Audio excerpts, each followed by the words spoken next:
All right, people continue to criticize the way and the manner that the EFCC have arrested a social media activist, a very dark man.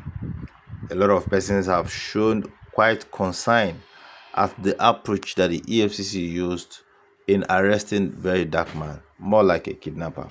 Well, I like you to listen to what this lawyer said in the studio this morning.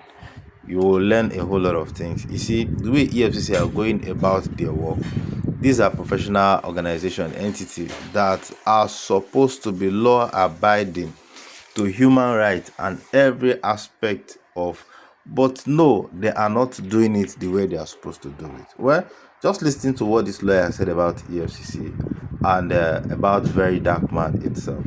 I'll be right back. Nigerian youths on Monday morning staged a protest at the Garki Area 3 branch of Guarantee Trust Bank, condemning the arrest and detention of social media activist Martin Vincent Ose, popularly known as Verydarkman. VDM was arrested on May 2, 2025 at the GT Bank premises in Abuja, while the youths who criticized the manner in which the activist was apprehended are demanding his immediate and unconditional release. They claim he was neither invited for questioning nor arrested with a warrant. While the EFCC has not stated reasons or responded to inquiries about the arrest of the activist, a report by the BBC, quoting the spokesperson, Dele Oyewale, says that VDM was taken into custody following complaints from several petitioners on the allegation of cyber stalking. It is, however, an allegation that the EFCC has refuted. I'm joined now by lawyer and Arise analyst Frank Tietie. Frank, good to see you, and help us understand exactly what we're dealing with here. We've heard from the EFCC, the bail conditions for the social media activist. And then on the other hand, on the one hand, we hear it's based on, what's it called, complaints from individuals. And then EFCC says, no, it's no such thing, it's fake news.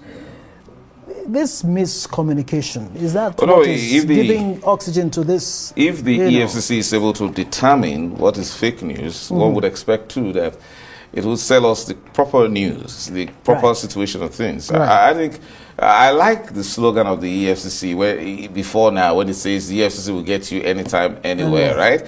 So that's connotes a very powerful organization that's ubiquitous. In that case, and then an individual, that kind of powerful organization against an individual, the organization should show some restraint and should show some measure of application of standards. You see, I can say this on behalf of Ola Olukayode, the chairman of the EFCC, that he's committed to standards, but sometimes, oftentimes, the operatives of the EFCC get somewhat overzealous, and when they do that, it shouldn't be too difficult to explain. Now, the problem we have here, and that's a very dangerous situation where you find young people going to the bank, the premises of the bank, going to protest because they're dealing with a very influential personality called Verydarkman that is well loved. In fact, his followership is phenomenal. Now, and that's the reason why EFCC as an organization that also requires the goodwill of the public in its fight against corruption and financial crimes should actually deal carefully with an individual like Verydarkman. Now, there's a problem. He has been arrested, and then there seemed to be a form of strong, cooperation that was offered by the Guarantee Trust Bank.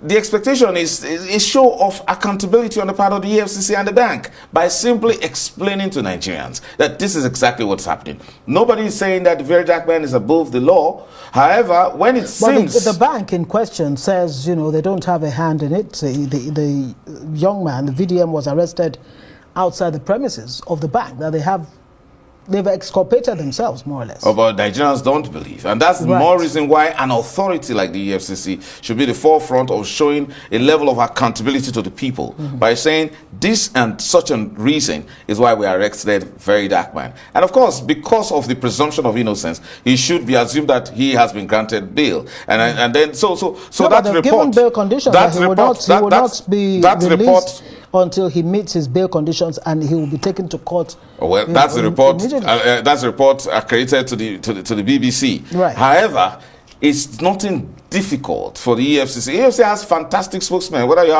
talk about Dilly or Wilson or Wajure, these are people who are very, experienced in the business of public relations and public communication. So it's not difficult to communicate it. The problem is, Nigerians lose respect for the EFCC when it fails to do very simple things like this, or when it seems as if it's doing the bidding of one person.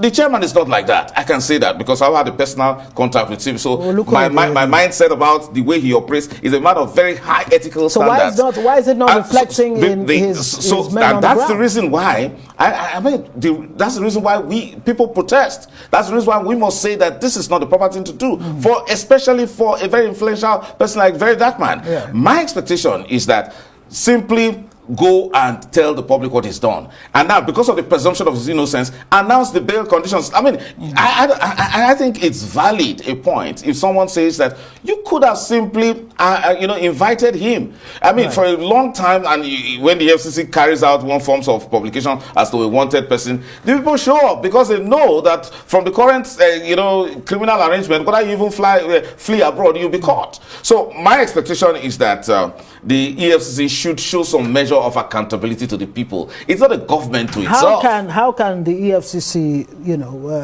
show accountability? How can the EFCC fix this?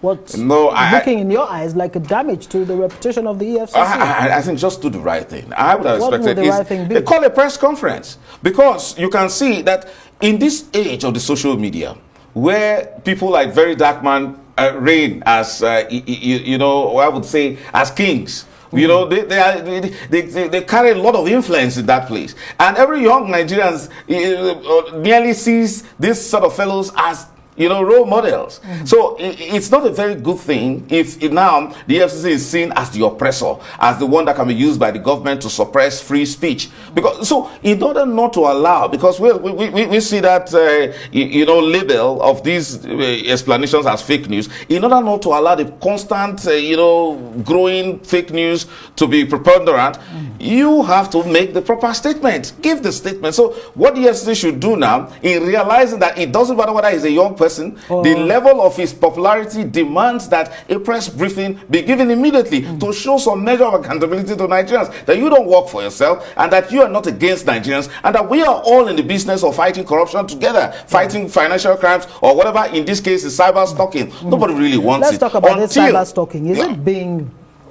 okay. Very quickly, you were going to say... cyber stalking. Cyber stalking, you see... Look, until you become a victim of some of these crimes, you would not find the EFCC to be a very useful organization. In this case, we're saying that it has to be on the good side of the people so that it can enjoy the goodwill of the people. After all, it's set up to serve the people. Cyber stalking can be a very dangerous crime, especially when it attacks innocent people. But Verydarkman is seen in the eyes of Nigerians, especially young Nigerians, as a freedom fighter, as someone who is speaking on their behalf, and he does it in such an innovative manner. Playing, it doesn't with a lot of and then it comes out to be well loved, and that's strange. And some of us are very impressed with him. And in that case, the FCC should even see such persons as partners, even when they make mistakes. Right. And in that case, they should not. Of course, he's already a hero, but you increase his heroism when you arrest him in such a manner and refuse to explain. Frank Tete, thank you very much. Let's see if the EFCC will. No, definitely. EFCC under Olawale Kayode, I am very confident we do.